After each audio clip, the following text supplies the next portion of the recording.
আসসালামু আলাইকুম। সিরাজগঞ্জে আমার বাবার বাসায় যাওয়ার পথে চিন্তা করলাম মেয়েটাকে নিয়ে একটু মার্কেটে ঘোরাঘুরি করি। তাই মার্কেটে গিয়ে প্রথমে আমরা এই ফাস্ট ফুডের একটা দোকানে যেখানে পুরি টুরি বিক্রি করে এখান থেকে আমরা কী সব চপ টপ হাবিজাবি খাইলাম।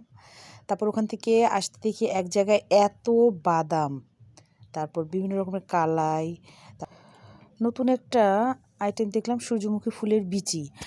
তা আমি কখনো এটা খাইনি, সেটা নিলাম, নিয়ে রাস্তা দিয়ে তো আমরা খাচ্ছি আর হাঁটতেছি। তারপর একটু হালকা কেনাকাটা করছি, সেটা আমি ভিডিও করতে পারিনি।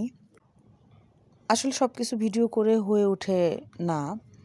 যাই হোক, পরে আমরা বসুন্ধরা হোটেলে গেলাম, সিরাজগঞ্জের বিখ্যাত হোটেল। সেখানে গিয়ে আমরা মোগলাই খাইলাম। আর মোগলাইটা, এখানকার মোগলাইটা আমার খুব মজা লাগে, আমি এখানে আসলে প্রায় খাই। আর বসুন্ধরা হোটেলে আসছি, হালিম খাবো না এটা কোনো কথা?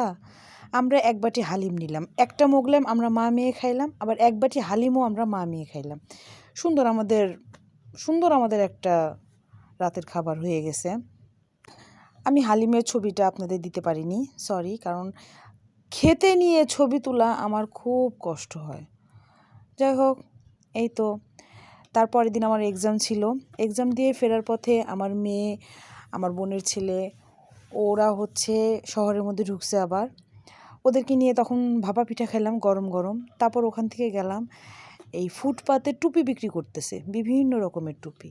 সেখানে গিয়ে অনেক টুপি, সব টুপি আমার এই ছোট্ট পিচ্চি বাচ্চাটা সব টুপি মাথায় দিয়ে দেশেও টেস্ট করে দেখতেছে কোনটা কেমন। যাই হোক, তারপর ওখান থেকে কয়েকটা টুপিও নেওয়া হলো। আর হুজাইফা সব টুপি মাথায় সে নিচ্ছে, তার খালু বাবাকে পরাচ্ছে, তার সোনা আপুকে পরাচ্ছে আর দুষ্টামি করতেছে। যাই হোক, ওখান থেকে আমরা সামনে গিয়ে দেখি একটা স্ট্রিট ফুডের দোকান। সেখান থেকে আমরা সাসলিক কিনে খাইলাম আর চিকেন ফ্রাই খাইলাম। আমার বাচ্চা, মানে আমার মেয়ে এবং আমার হুজাইফা, ওরা দুজনের একজনই চিকেন ফ্রাই খাইতে পারে নাই, ওদেরটা পার্সেল করে নেওয়া হয়েছে। সাসলিকটা খাইছে। আসলে একটা সাসলিক খাইলেই হুজাইফার জন্য যথেষ্ট, পেটটা ভরে যায়। ও আর চিকেন ফ্রাইটা নিতে পারতেছিল না পুরোটা। পরে বাসায় আনলাম। বাসায় আসার পরে দেখেন, এসে বলছি যে আমি আজকে এই বছর আর তোমাদের নিয়ে বের হব না।